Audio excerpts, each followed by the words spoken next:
सांगली कोल्हापूर रोडवरील कृष्णा नदीच्या पुलावर उदगाव येथे पुलावरून 4 चाकी गाडी खाली कोसळून भीषण अपघात झाला।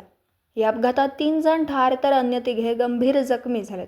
सांगलीच्या गावभागातील प्रसाद खेडकर त्यांच्या पत्नी मयत झाल्या असून तर सोबत असणारे नार्वेकर कुटुंबियांपैकी वैष्णवी संतोष नार्वेकर याही मयत झाल्यात।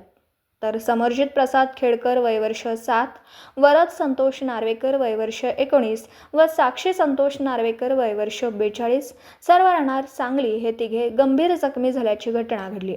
खेडकर आणि नार्वेकर कुटुंबीय लग्नासाठी कोल्हापूर येथे गेले होते। तेथून रात्री उशिरा परत येत असताना मध्यरात्री 1 ते 1:30च्या सुमारास हा अपघात झाला। घटनास्थळी स्थानिक नागरिक व जयसिंगपूर पोलीस यांनी धाव घेऊन जखमींना सांगली सिव्हिल रुग्णालयात उपचारासाठी दाखल केले व मृतदेह बाहेर काढण्यात आले।